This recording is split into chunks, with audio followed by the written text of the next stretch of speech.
Hello बच्चों, कैसे हो? Welcome to all of you my physics YouTube channel physics mantra. Keep watching physics mantra, continue देखते रहें और साथ में आप जो है फिजिक्स के जो भी चैप्टर्स है उसको आप कंटेंट को अच्छी तरह स्टडी करते रहें। तो today I am going to explain about the next content of this chapter. The chapter is physical world. Physical world का लास्ट कंटेंट हमारा आज चलेगा, आज के डेट में, आज के दिन। तो लास्ट कंटेंट हमारा है that nature of physical law, nature of physical laws.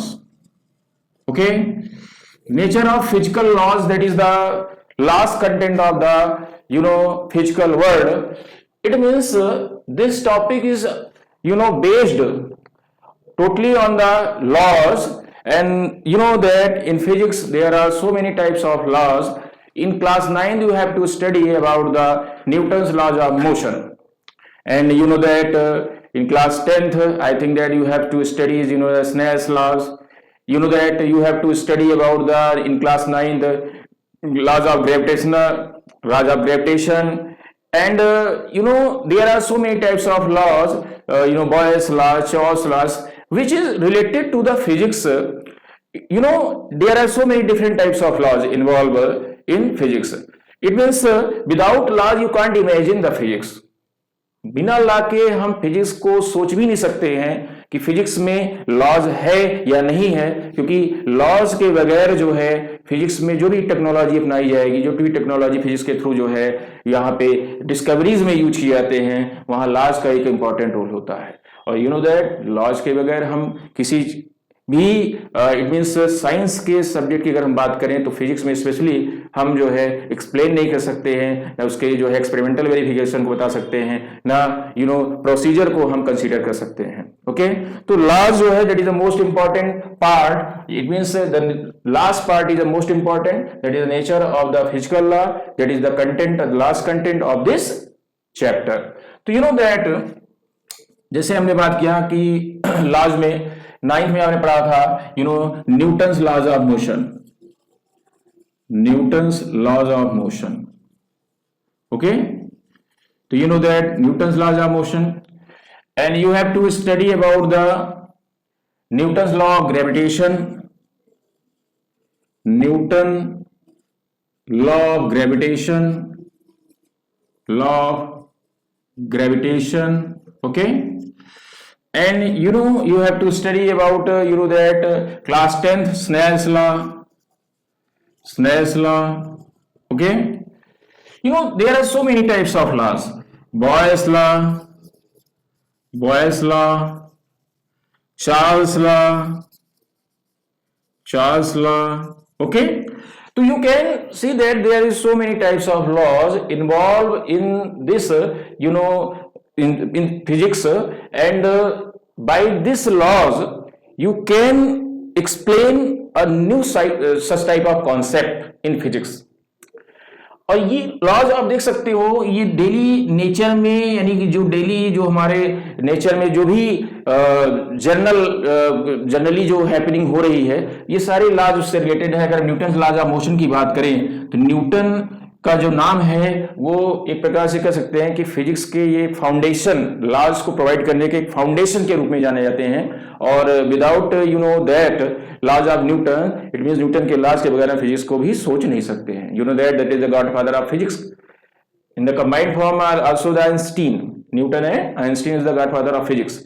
तो न्यूटन के जो लॉज के बगैर हम तो फिजिक्स की कल्पना नहीं कर सकते, फिजिक्स को सोच नहीं सकते हैं, है ना, क्योंकि इनके लॉज जो हैं वो डेली लाइफ में, यानी कि जो हमारे फंडामेंटल लाइफ, फंडामेंटल जो कह सकते हैं कि डेली के जो रूटीन वर्क हैं उसमें ये इनके लॉज बहुत ही उपयोगी हैं। तो जो हमारा टॉपिक है नेचर ऑफ फिजिकल लॉज, उसके नेचर को हम समझते हैं कि उसका नेचर जो है अलग अलग किस तरीके से रिलेटेड है। जैसे हम न्यूटन लॉज ऑफ मोशन की बात करें तो you know that this types of laws that come on this topic, Newton's laws of motion की बात करें तो how can you relate it to the that nature of physical laws। तो इसके नेचर की बात करें तो इसमें न्यूटन ने 3 तरह के लॉज की बात की है। एक Newton first laws of motion, first laws of motion, second laws of motion, second laws of motion and third laws of motion. Third laws of motion. Okay. Every types of law related to the different types of manner, different kind of condition of an object when it is the state of motion. जब object हमारा motion में है या नहीं है, rest में है, अगर मोशन भी कर रहा है तो उस अवस्था में एक अलग कंडीशन से प्रोड्यूस होती है. तो these types of laws are related to the different condition of an object. There is two such type of position of an object. There is two such type of state of an object. First is the rest state of an object and second is the motion state of an object. तो motion की अवस्था में या हो या rest की अवस्था में है तो ऑब्जेक्ट की जो पोजीशन है या रेस्ट में हो सकता है या हमारा मोशन में हो सकता है, दो ही पोजीशन हो सकती है. ऐसे कंडीशन के लिए न्यूटन ने लॉ प्रोवाइड किया था जिसमें फर्स्ट लॉज में ही कहा गया है बेटा कि दैट अगर ऑब्जेक्ट रेस्ट में है तो रेस्ट में ही है या मोशन में है, मोशन में ही रहेगा दैट जब तक उस पर एक्सटर्नल फोर्स अप्लाई न करें.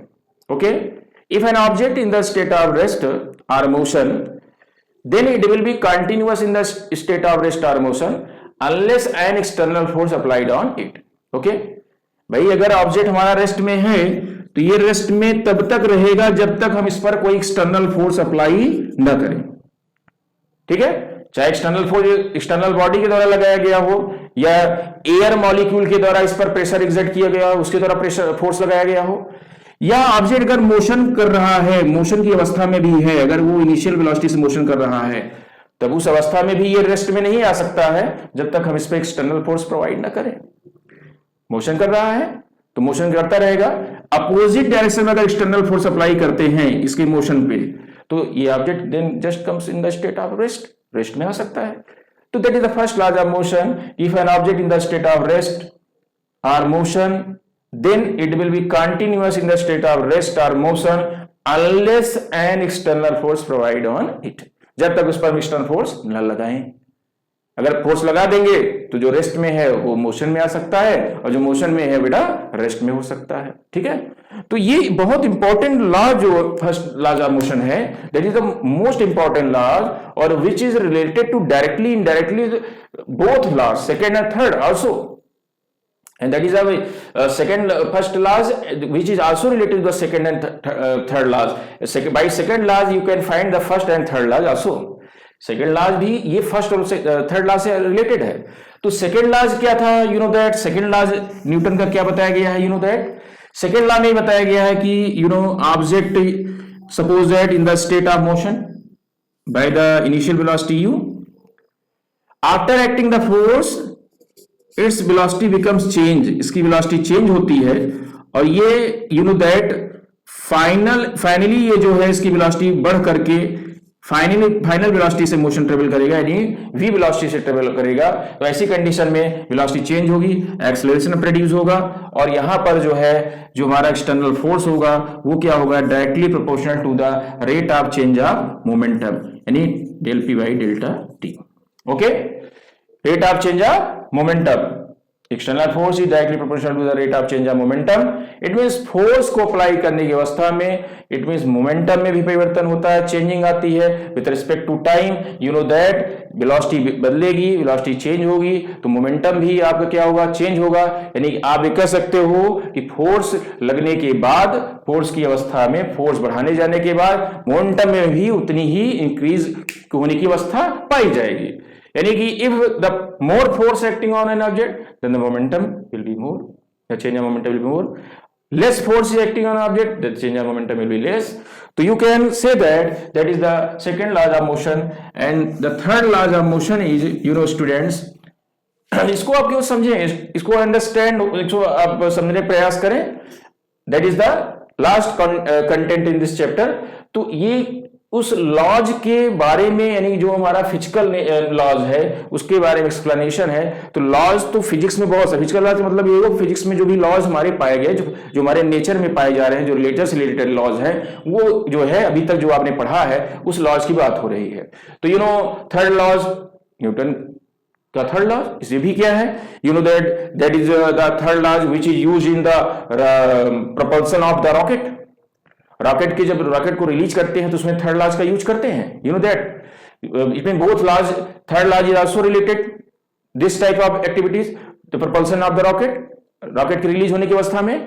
तो लॉज का भी यूज जो है टेक्नोलॉजी में किया गया है, लॉज का यूज भी टेक्नोलॉजी की अवस्था में हुआ है। इट मीन टेक्नोलॉजी की अगर आप बात करें तो रॉकेट जब हम रिलीज करते हैं उसमें क्या है, न्यूटन लॉज यूज किए जाते हैं, न्यूटन लॉज का यूज है, न्यूटन लॉज के बेस पे वो काम कर रहे हैं। तो you know that is the propulsion of the rocket. So that is this types of law is used in this technology. And next अगर laws की बात करें, you know that Newton's laws of gravitation, gravitation के जो Newton's laws of gravitation, जिसके base में हम explain करते हैं कि फोर्स हमारे जो काम करने जो फंडामेंटल फोर्स हैं, उस अवस्था में ग्रेविटेशनल फोर्स जिसको हम कहते हैं, वो हमारा जो है किस अवस्था में स्ट्रांग होता है, किस अवस्था में हमारा वीक होगा, यानी किस अवस्था में कह सकते हैं कि ज्यादा होगा, किस अवस्था में कम होता है। तो by the Newton laws of gravitation, जिसके द्वारा न्यूटन ने बताया था F is equal to the G m1 m2 by r square, that is the Newton laws of gravitation. F equal to G m1 m2 by r square, ये Newton का जो है ये ग्रेविटेशन से संबंधित जो नियम थे, Newton's laws of gravitation, that is the most important laws and by which you can define the when the distance will be more then the force will be less and the distance will be less then the force will be more. तो that is the laws which is the related to the nature, nature से संबंधित है, nature के जो है जो object है उनसे रिलेटेड है, और उस सब के आपस में जो भी इंटरेक्शन है, जो भी आपस में इंटरेक्शन है, उस इंटरेक्शन के थ्रू ये लॉज डिस्क्राइब किए गए हैं। तो आप कह सकते हो कि ये जो भी लॉज यहाँ पे डिस्क्राइब, जो भी लॉज हैं फिजिक्स में, जो भी लॉज पाए जा रहे हैं which is related to totally nature, जो कि एक्सप्लेन किए गए हैं, और उसके बेस पर भी टेक्नोलॉजी में उसका यूज किया जा रहा है। टेक्नोलॉजी में उसके द्वारा जो है जो यूज करके जो तरह डिफरेंट टाइप्स के जो है एक्टिविटीज किए जा रहे हैं। तो ये हमारे लॉज की, नेचर ऑफ फिजिकल लॉज की बात है, ठीक है। तो that is the nature of physical laws. इसके बाद दैट हमने लॉज की बात अगर की तो उसमें हमारा जो नेक्स्ट लॉज है, जैसे कि अगर हम बात करें स्नेल्स लॉ, ये भी एक लॉज है जो स्नेल ने प्रोवाइड किया था, तो which is related to the light, optics से रिलेटेड लॉज है, लाइट से रिलेटेड लॉज है। और उसमें बताया किया गया है स्नेल्स लॉ में कि when the light incident on the transparent medium then it refracted, then the angle of incident, then the angle of refraction, both make a ratio with sine के साथ दोनों का रेशियो बनता है, जो ऑलवेज क्या होता है, कांस्टेंट होता है, that is the Snell's law, ठीक है। तो you know that next is the Boyle's law, Charles, there are different types of laws involve in this physics, बहुत सारे लॉज इन्वॉल्व हैं। तो that is the last content, nature of the physical laws. तो आप ये देख सकते हो कि लास्ट कंटेंट जो कि हमारा कंप्लीट हो चुका है। डिफरेंट टाइप्स के लॉज हैं, डिफरेंट टाइप्स के लॉज जो कि मोस्ट इंपॉर्टेंट लॉज न्यूटन्स के लॉज। हम आइंस्टीन मास रिलेशन में भी हम लॉज को बता सकते हैं कि लॉज के फॉर्म में उसका यूज किया गया है, E = mc², बस वो आइंस्टीन मास रिलेशन का एनर्जी मास रिलेशन का इक्वेशन है, लेकिन वहां पर जो है उसका उस लॉज के रेस्पेक्ट में हम उसका एक्सप्लेनेशन कर सकते हैं। तो फिजिक्स में बहुत सारे लॉज हैं जो कि इट मीन नेचर से रिलेटेड है। तो nature of physical law that ये कंप्लीट होता है आपका, दैट इज लास्ट कंटेंट। तो आपको आई थिंक समझ में आया होगा बेटा।